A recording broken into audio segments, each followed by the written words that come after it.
Hello Internet, Taliesin here, and today we're talking Island Expeditions. No, wait, come back, okay? This is good, I promise you, you're gonna like this. Okay, so today we're talking Island Expeditions, and no, seriously, look, I swear, this is actually super interesting. Please come back. Okay, fine. Let me rephrase this slightly. Today, we are talking old gods. We are talking dragons and the Dragon Isles. We are talking a super secret new Titan Forge that could destroy everything on Azeroth. We are talking Wrathion. We are talking genetically engineered Mega Murloc Super-Soldiers. We're talking Elemental Lords and Helya. We are talking the Shadowlands. We are talking Jinyu. We are talking the new Empress of the Mantid, and we are talking the return of an old god that we have never seen before, and it's not N'Zoth. Yeah, see, I told you it was exciting, didn't I? And it's all to do with Island Expeditions. Oh, come on. Okay, so Island Expeditions may not be your favorite part of the expansion so far, but if you have found yourself doing a few, then you may have noticed that in amongst the occasional rewards of pets and mounts and transmogs and seafarers doubloon, there is sometimes a unique item that starts a quest, sending you to some far-flung corner of Azeroth to hand in for Azerite fun times. And if you manage all 20 quests, then, well, firstly, well done, that's a lot of islands right there, and maybe seek professional help. And secondly, it rewards you the Tell Me a Tale achievement. The thing about these quests, though, is that they all have some tantalizing dialogue or flavor text attached to them, giving hints about old gods, dragons, or other big baddies, and I'd always taken them with a pinch of salt, you know, purposely vague speculation bait to invest fake importance into meaningless carry quests. And I thought that right up until a couple of weeks ago when we interviewed senior game designer Jeremy Feasel on this channel, where he said, pretty much unprompted, that actually these quests will be much, much more important than that. We started a lot of stories on islands that kind of kicked off from these one-time quest giver quests that you saw. Those are setting up stuff. You're gonna see some of those threads get pulled on as we go through the patch process. A couple of them are going to go to some pretty interesting places. Are you saying that some of them will definitely turn into something in this expansion? They will. So there we have it. One or some or all of these tantalizing story threads will be picked up and bear fruit in this expansion, which is crazy exciting because there is some big stuff in these quests, stuff which not many people will have noticed because, you know, Island Expeditions, and who's got time for that? Well, I've got time for that, so join us as we look at the quests in Tell Me a Tale and ask which of these plots is about to take BFA in a completely unexpected direction, okay? Go, go, go, go, go, go, go. Even though there is some potentially world-changing stuff in these quests, there's a few that are much smaller stories, which we'll cover here first out of a sense of completion and also because they're quite fun. Weathered Pamphlet reveals that Gallywix is not above hiring gnomes in Tanaris to gather Azerite for him, and that the gnomes aren't against doing it, even though it's supposed to be a secret. Druidic Fur makes reference to the Feral Worgen, who we've come into contact with before, and Venture Co. Business Plan, Magical Spyglass, Vorus Arax Carapace, Notched Coin, and Strangling Root are the most basic, thank you Traveller for that thing you give me, WoW quest fair. There's also a quest called Broken Compass, which is lovely if you're paying attention. On returning the compass to Flora Silverwind in Booty Bay, she recognises it from the inscription as being the same she gave to the man in her life. That idiot, he was always seeking his fortune somewhere and never finding it, completely useless here at home too, couldn't keep a herb alive to save his life, finally free to pursue my own interests. Now that's a breath of fresh air. I wonder if Kirsty's still available. The Kirsty in question is undoubtedly the only person in the entire game with that name, Kirsty Logan, bopping away nearby, who, if she's up for it, seems might be about to get seriously lucky with our Flora. And if she's named in honour of celebrated Scottish novelist Kirsty Logan, then yeah, she might well be up for it. It's very unlikely that any of these are the quests that Feasel had in mind when he suggested some would be expanded upon in this expansion, or at least I hope not, because seriously, that would be a major letdown after some of the epic shit I'm going to speculate on this vid. But they are at least nice little stories in their own right.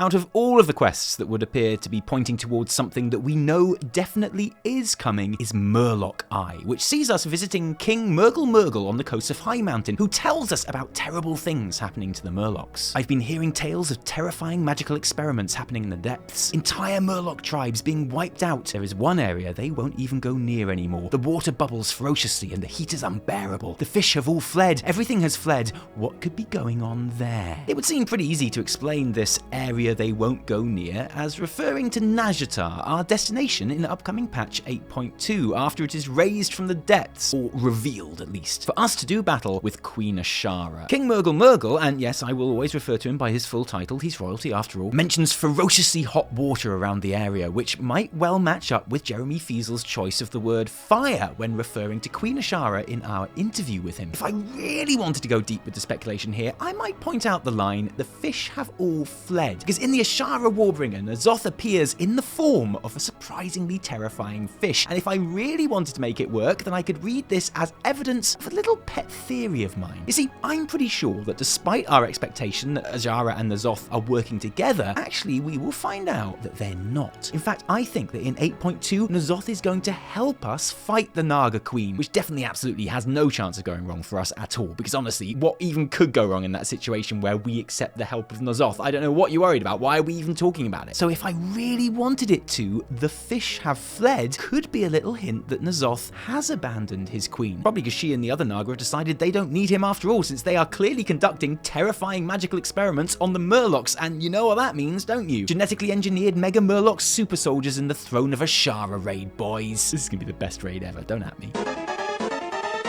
We may have said our goodbyes to the Titans at the end of Legion when we zap them back to the other side of the Great Dark Beyond on their big chairs, but their legacy lives on in the shape of Sargeras' sword, which kickstarted the Azerite Rush and all of the events of Battle for Azeroth, to the fact that the whole planet is a dying Titan that we're trying to protect and heal up, to raiding through Titan facilities like Uldir. Titan stuff is basically still everywhere, and it seems we are not going to be done with them anytime soon, at least if a couple of these quests turn out to be the ones that are important. When you hand in the glittering scarab to High Commander Kamses, he says, "I see you have met the Amethet. The wound in the world has unearthed new tombs, and from one they emerged. They speak little to us, believing us betrayers of our sacred duties. They believe that they, stewards of the Titans, should control the Azerite. Worse, when they realized that Raj and the others were slain, they constructed their own new keepers. They must have an active forge." Right, so there's a lot to unpack here. The Amethet are newly awakened Tol'vir, unleashed when Sargeras' sword unearthed their tombs in Sithlas. They've obviously been locked away for so long that they were not affected by the Curse of Flesh, and clearly up for causing some trouble now they're awake. But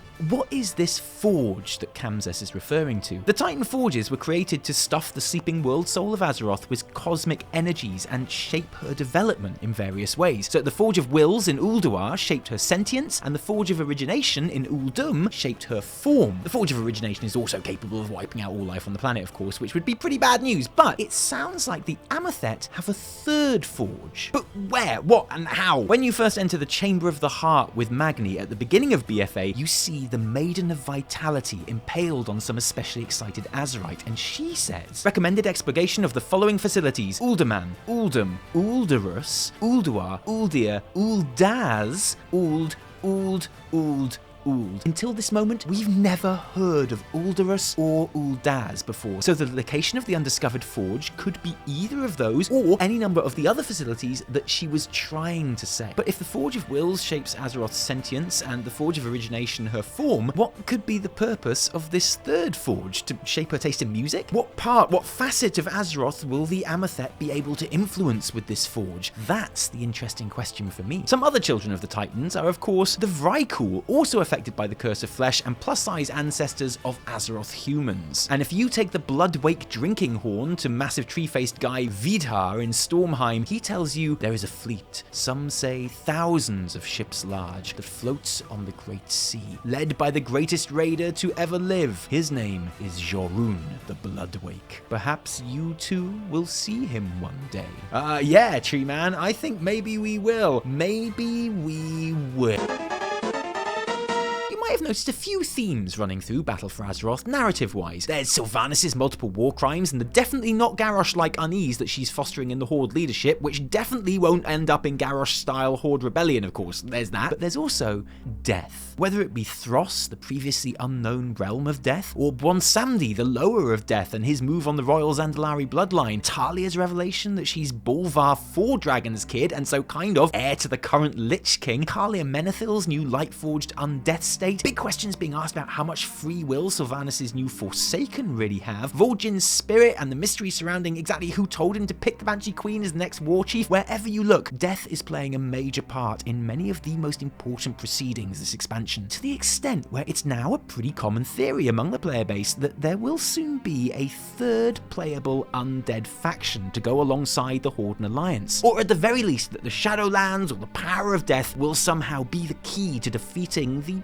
probably old god or void lord shaped threat that appears to be looming on the horizon. And some of these island quests, if they were to be the ones that Jeremy Feasel was talking about, would appear to back some of those theories up. Ice Fur Cloak takes you deep into Tuskarr territory, which means it's already the best quest on this list, where Tuakir tells you about the Ice Tusks, a necromancer troll tribe who are apparently not as extinct as everyone assumed they were. An ancient crypt key reveals the existence of a secret necromancer Mogu tribe. And look, if I was one of those people who get excited about the idea of a playable necromancer class in WoW, or if I wanted to find evidence that Blizz were laying down the groundwork for an undead faction, then frankly these two quests would make me very excited indeed. The big death foreshadow though comes when you hand Valdemar Stormseeker the Ring of Reefs. He tells you Helya is growing in power. What, small one? Are you surprised? Did you think she was defeated? You cannot kill death. I thank you for making me laugh today, little friend. Okay, so a couple of things, Valdemar. Yes, I did think she was defeated actually, yeah, because it took about 1,000 pulls for my guild to kill her in Heroic once, and then we never went back there ever again, and I kind of hoped she'd stay dead after that shit show, so yeah. And also, don't call us little friend, okay, because it sounds like you're talking to your willy. But yes, apparently Helya is still alive, and the most interesting part of that is the deal that we saw her make with Sylvanas in Legion, because we know what Sylvanas got from that deal, a cool lamp to control Valkyr, which Gen destroyed because he really is the best boy. But what did Helya stand to get out of it? It wasn't something we thought about too much before because, you know, we thought we killed her, but now she's alive, it's suddenly worth asking, isn't it? What does Sylvanas owe Helya? And might this be something that complicates matters as BFA progresses? Of course, there is another theory about death in BFA, one that involves the old god, N'Zoth, who is apparently sleeping and imprisoned in Ny'alotha. There are those of the player base who think that Ny'alotha isn't the real physical Black Empire city, which we may or may not see in the Y'shaarj Warbringer. They think Ny'alotha might be its own realm, maybe even the Shadowlands or a separate death realm like Thros, and that far from being a power to be used against the old gods, death might be a force that N'Zoth somehow has mastery over. We won't go into the finicky details of this theory right now, but it might help to bear the basic idea in mind as we head onwards to...